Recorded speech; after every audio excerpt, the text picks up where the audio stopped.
This might be the perfect video. It's a story about how bus drivers and people on buses in the San Francisco Bay Area are under relentless assault from black people. Now, it's the perfect video because the reporter is there looking at the camera and telling us about one assault after another. She's seen the videos. We see the videos, what we're going to see. And the bus company is sitting there going, no, assaults are down. I don't know what you're talking about. I don't know what they're talking about. The bus drivers are going, no, it's worse than ever. The reporter going, no, it's worse than ever. But what makes it perfect is the level of denial, not just from the bus company, but from the reporter as well. She's showing us one after another. She can't look into the camera and say, hey, what's up with this black violence on buses against bus drivers? She doesn't have the heart or the knowledge to say, listen, even more than cops, bus drivers are at the tip of the spear when it comes to being the objects of black harassment, vandalism, threats, and violence. I mean, this is not how I saw them behave in Wakanda. They had the maglev trains going by, woom, woom, woom, woom. Well, spoiler alert. Well, at the end, the prince and the guy from America, they did have a fight on the mass transit system. So maybe that makes a difference. I don't know. But in Wakanda, it's not how they roll. They don't roll like this. They are vital to the community and also scared for their lives. AC Transit bus drivers say assaults against them are on the rise, and it's all caught on video. Senior investigative reporter Vicki Nguyen joins us now with this special report. Vicki. These riders were left stranded, forced to get off the bus after their driver was assaulted. It's a dangerous situation that is happening every month.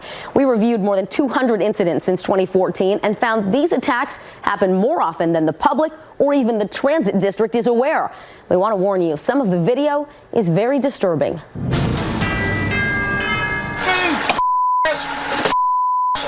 On any given day or night, please step away from me. This is what an AC Transit bus driver is up against. Passengers spitting, spraying, slapping, even physical attacks putting riders in danger. Oh, that's not right. Shouldn't touch you. The fears is always that you're not coming home. Busan Setawan is thankful he survived this September night in 2016. It was the end of the line, and he was trying to guide a passenger off the bus. Come on. You feel me? Even offering a free all-day pass. When Busan called dispatch for help, They're sending the police. Chaos. You've actually never seen this video before? No, this is the first time. We showed Busan the surveillance video from that night. The police coming. Busan tries to honk his horn for help, but the man grabs him in a chokehold and drags him off the bus. It gets worse. The man chases Busan down the block and continues the attack. Help! Some good Samaritans rushed to his side, finally ending the ordeal. Police arrived 8 minutes later. The attacker, gone. It is scary to be out there without any protection, with any help. Busan is one of several injured drivers we reached out to who say their job leaves them vulnerable to violence. Do you feel safe in your jobs? No. How many of you fear that a driver will lose their life if this continues? I do, most definitely. These bus operators say their union first asked the district for more protection in 2014. That request included training to defuse violent passengers and a physical barrier for certain routes similar to the ones on Muni. AC Transit considered the request but declined to make the changes. We put our life on the line every day and we don't have anything to protect ourselves. Each year, the staff updates the AC Transit board on the number of crimes against drivers. The most recent security report shows a decline in assaults, but the investigative unit reviewed bus surveillance video from every reported incident in the past 3 years. We found they show a spike in attacks called in by drivers during that time. AC Transit has to realize the seriousness of the problems. Yvonne Williams is the president of the union representing more than 1,300 drivers. She says AC Transit is underreporting the number of assaults to the public. We want to know when any member says that they've been assaulted. And it's very shocking. Salvador Llamas is the chief operating officer for AC Transit. So your security reports show The assaults are on a decline. Yes. When we reviewed the videos, we found the assaults are actually increasing. Were you aware of that? I think what you saw and the information that was provided to you was the clips that are labeled as assault. There is more report going on, which leads me to believe that our operators are more aware of some of these types of behaviors, and they're reporting that. Yamas says one reason the numbers don't match up is that AC Transit doesn't count how many assaults are reported by its bus operators. They send that information to law enforcement. They decide which incidents count as an assault. If an operator calls in and says that they feel they've been assaulted, you're saying that may not count as an assault? That's where the law enforcement partners that we have work on that. They're the ones that are going to determine whether or not an assault occurred. What you gonna do? What you gonna do? Hey, yo, mama, you talking to women foul. You really get talking to women foul. That's your bitch. What you gonna do? What we're going to do is we're going to respond to the operator, and we're going to say, hey, operator, we got your message. You're reporting that there's an assault. You feel you've been assaulted. We're going to provide to you some trauma response resources. Okay, I'm shaking right now. I'm not able to drive right now. This is not a joke.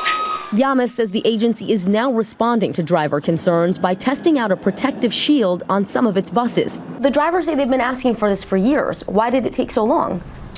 That's a good question. The earlier models were just prototypes, and they were really not necessarily readily available in the market. We wanted to wait to see if it actually is making a difference. You always respect a person. Meanwhile, Busan says he forgives his attacker, but hopes the changes take effect before this happens to anyone else.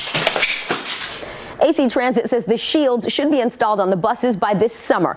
To see where some of these assaults may have occurred in your neighborhood, we've uploaded an interactive map to our website. Just go to NBCBayArea.com/WeInvestigate. Oh, that's difficult to watch. Thank you, Vicki. I just finished the podcast. I think I posted it yesterday with an interview with a bus driver. I mean, we have a lot of bus drivers who watch these videos, read the books, listen to the podcasts. So go check out the podcast of the video of we did with an interview with a bus driver, because he really gives detail about what it's like every day. And it's every day. If you're a bus driver and you have a route that goes through a black neighborhood, this is every day. Not only are you subject to the harassment, threats, and violence, but you're also seeing it happen to your passengers. You're seeing him being assaulted at the bus stop. You're seeing bad things happen on the bus. You're seeing people come on the bus not wanting to pay their fare. It's drama, minute to minute to minute to minute. I don't know how they do it.